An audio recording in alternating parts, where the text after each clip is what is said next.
Halo teman-teman, selamat datang di channel Grit Auto. Di samping saya ada Suzuki Baleno baru dan ini saya bisa bilang bahwa sebuah evolusi yang menarik.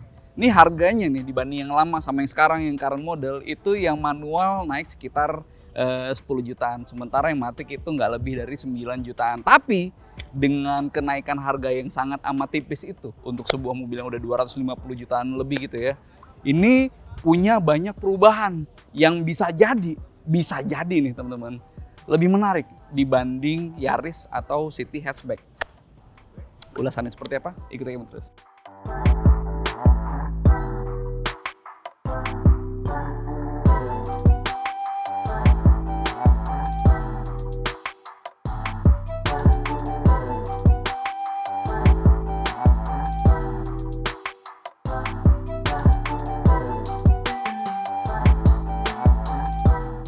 Dan kita mulai dari sampingnya dulu teman-teman. Secara tampilan mungkin nggak kelihatan banyak ubahannya. Padahal sebenarnya nih secara detail itu ada beberapa hal yang berubah. Pertama dari panjang keseluruhan dulu, dia lebih pendek 5 mm. Kemudian tingginya nih teman-teman, dia lebih pendek juga, lebih ceper, jadi lebih rendah 25 mm. Padahal secara ketinggian dari tanah gitu ya, ground clearance, dia lebih tinggi sekarang, jadi 160 mm. Artinya bodinya sekarang jadi lebih compact secara ke panjangnya gitu ya, lalu secara tinggi atapnya itu sedikit lebih rendah, ground clearance malah lebih tinggi. Ground clearance itu hal positif, even buat hatchback, bukan SUV ya, bukan MPV. Buat hatchback dengan ground clearance lebih tinggi ngebuat dia lebih fleksibel teman-teman, ngebuat dia lebih menenangkan bagi pengemudi ketika ngelewatin jalan jelek, polisi tidur, atau mungkin genangan air pas hujan. Kota besar pun juga nggak lepas dari potensi banjir gitu ya. Jadi ground clearance adalah sesuatu yang menyenangkan. Ini meskipun ukuran rodanya sama, bannya sama gitu ya, tapi desain velgnya udah beda. Ya selera sih, ini nggak begitu signifikan menurut saya. Cuma mungkin buat yang sudah bosan dengan desain yang lama, ini memang menyegarkan. By the way, wheelbase-nya sama aja dengan yang lama. Lalu bagian depan teman-teman, ini dengan bahasa desain Suzuki yang baru, namanya Liquid Flow Design. Jadi secara tampilan, komposisi dari headlampnya, lalu kemudian grillnya itu sekarang lebih lebih mengalir dengan nama Liquid Flow Design. Oke sih, saya bukanlah penggemar Baleno dari dulu teman-teman. Jujur malah saya kurang suka dengan tampilannya. Tapi ini, meskipun bodinya secara keseluruhan itu relatif sama, cuma dengan tampang yang sekarang bagi saya lebih menarik. Atau buat penggemar Baleno yang dari dulu gitu ya, ini jelas lebih fresh gitu. Ini dimulai dari bentuk grillnya, lalu ada list chrome-nya, ya nggak terlalu banyak dan itu ngebuat dia malah lebih pas.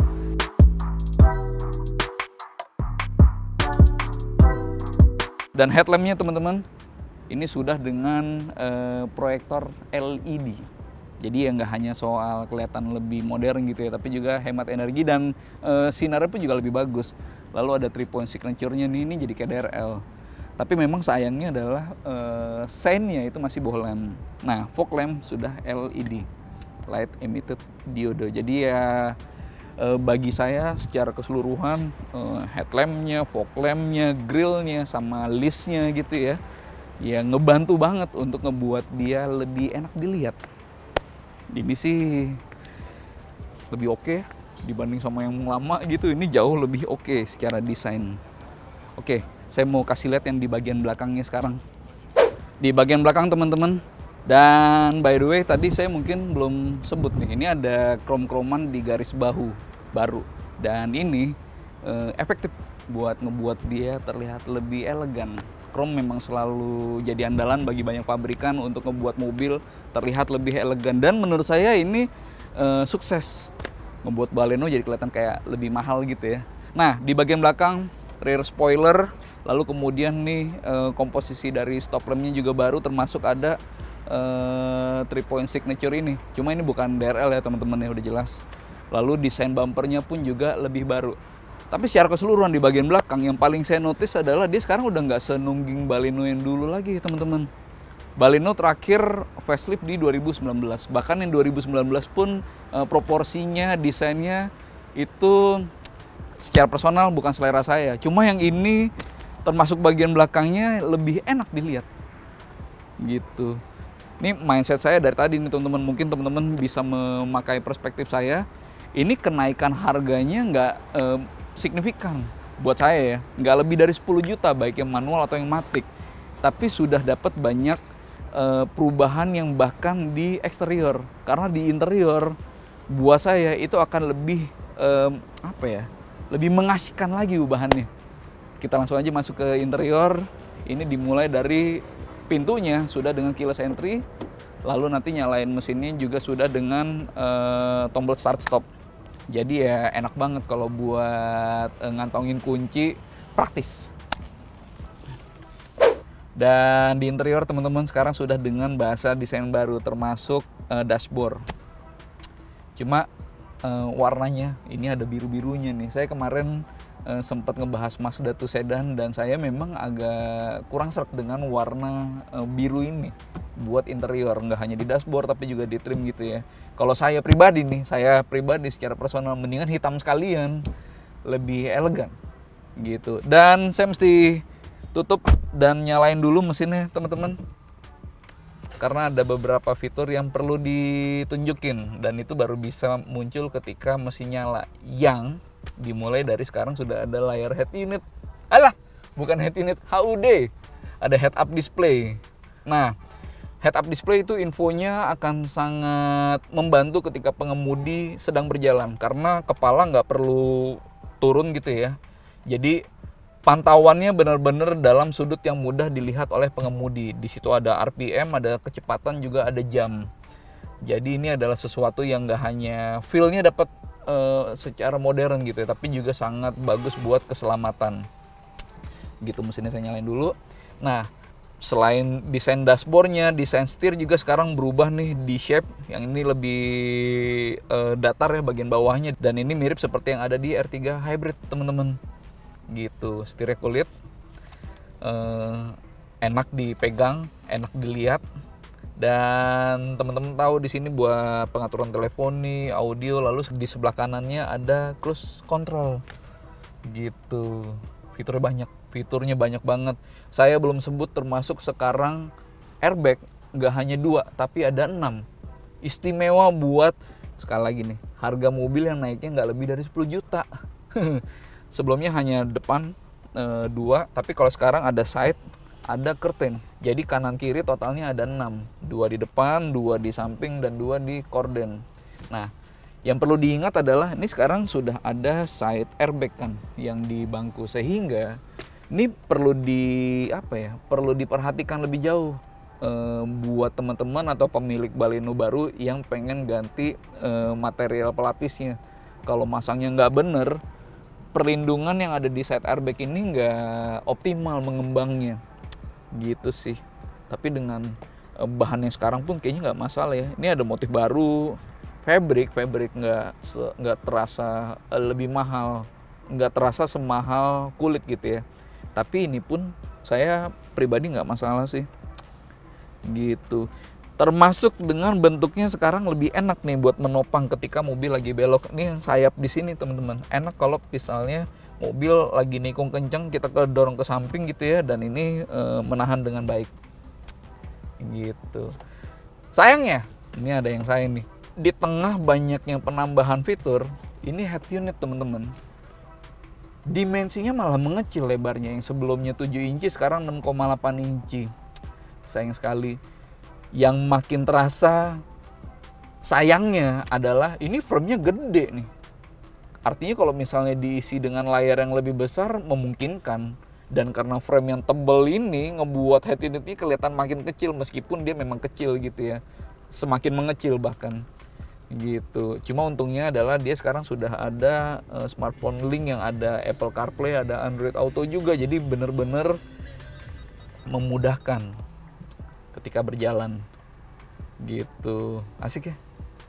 Ya, di luar dari yang warna biru ini, kalau saya berada di lingkungan Baleno yang baru, termasuk ada HUD-nya, termasuk setirnya yang juga kelihatan banget di depan mata gitu ya, semakin asyik sih. Dan Baleno ada dua pilihan teman-teman, satu varian tapi ada dua pilihan, yaitu transmisi manual yang ini dengan transmisi matic. Nah, yang transmisi matic itu juga sudah dengan tambahan fitur hill hold control, hill start assist gitu ya. Tambahan lagi teman-teman nih, sekarang sudah dengan climate control AC-nya. Ya nggak ngebuat AC lebih dingin, tapi ngebuat operasionalnya jadi lebih mudah. Kemudian oh iya, ini ventilasinya ada tambahan lagi teman-teman di bagian belakang, jadi distribusinya lebih baik. Ini tutup konsol box yang sekaligus menjadi armrest, dan menariknya ini bisa digeser maju mundur, jadi untuk menopang tangan jadi lebih baik. Dan by the way juga teman-teman, ini desain shift knob-nya baru nih sekarang nih, beda dari yang sebelumnya. Termasuk juga sun visor sudah ada tiket holdernya, kaca tiket holder, jadi ya apa ya, enak nih kan, karena sekarang tol kan udah tol parkiran udah pakai kartu semua ya, flash, breezy dan lain sebagainya. Secara keseluruhan teman-teman, yang saya paling appreciate adalah soal fitur keselamatannya sih. Memang di luar dari airbag yang sekarang juga udah tambah banyak, dia sekarang sudah ada ESP, stability control, yang mana itu ya mestinya sudah ada kan, dan itu bagus banget untuk memastikan mobil lebih bagus nilai keselamatannya gitu. Di bagian belakang teman-teman kelihatannya ini lega ya. Ini salah satu yang saya suka dari Baleno adalah akomodasinya teman-teman, jadi lumayan berselonjor legroomnya tuh, kelihatan sudah lebih dari 5 jari, sekitar 10 jari lah ya. Kemudian headroomnya 5 sampai 7 jari. Saya tingginya 168 cm, dan tadi ini udah di set buat ketinggian saya teman-teman, yang mana itu cukup rata-rata. Cuma sayangnya ini nggak ada armrest nih, artinya kalau hanya 2 orang penumpang di belakang nggak bisa naruh tangan buat istirahat. Lalu ini udah ada USB ya, ini penting banget nih buat ngecharge gadget, buat ngecharge HP. Dan sayangnya lagi adalah ini nggak ada kantong nih di belakang nih, padahal sebenarnya itu kan bukan hal yang sulit ya, bukan mekanisme yang ribet, apalagi ini nggak ada komponen elektris. Kalau buat naruh aja gitu, kantong kayaknya mudah gitu, cuma nggak ada, dan yang ada hanya di sebelah kiri, dan itu pun cuma satu. Sementara fungsinya sangat krusial buat naruh dompet atau naruh HP gitu ya.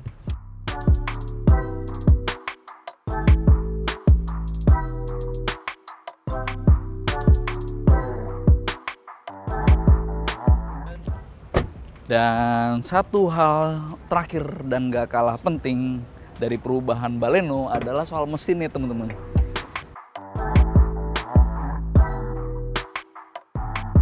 Dia menggunakan unit K15B teman-teman, dari sebelumnya K14B, dari 1400 jadi 1500, dan itu adalah sebuah langkah yang menurut saya sangat cerdas dari Suzuki. Pertanyaannya malah kenapa nggak dari dulu gitu ya, karena K15B itu terbukti oke. Dia punya output yang lebih besar, baik tenaga maupun torsinya dari yang 130 jadi 138, dan terbukti irit. Jadi beberapa waktu lalu kami sudah melakukan pengetesan R3 yang hybrid ya, dan intinya terlihat jelas bahwa K15B adalah unit yang sangat amat irit teman-teman, dan di sini potensinya jadi semakin besar mengingat 5 penumpang, bobot juga mungkin lebih kecil gitu ya, yang dibawa maupun kosongnya gitu. Intinya adalah dengan K15B yang sudah terbukti irit, dia menjadi lebih potensial, lebih menyenangkan mestinya. Tenaga torsi lebih enak. Transmisi kalau yang manual ya manual lah ya, tapi kalau yang matic tetap dengan gear, dan itu oke. Karena saya antara CVT dengan gear, saya tetap pilih ngerasa dari transmisi gear gitu. Dan akhir ulasannya teman-teman, tadi yang saya sebutkan bahwa secara harga memang ada kenaikan, tapi menurut saya itu sangat amat bisa diterima. Dua-duanya nih, baik manual sama matic, itu nggak lebih dari 10 juta. Jadi dengan perubahannya, desainnya gitu ya, lalu dengan fiturnya yang semakin lengkap ya, dan harga yang ubahannya nggak begitu signifikan, bagi saya Baleno adalah unit yang semakin menarik. Dia bisa menjadi alternatif, bisa menjadi kuda hitam bagi mereka yang pengen hatchback 1500 cc, sekarang 1500 nih ya, bukan 14 lagi. yang pengen hatchback 1500 cc tapi dengan harga yang sangat amat ramah kantong, yang ngebuat City hatchback atau Yaris mungkin terasa sangat amat mahal gitu. Mungkin itu dulu dari saya teman-teman. Terima kasih sudah menonton dan sampai ketemu di video berikutnya. Terima kasih.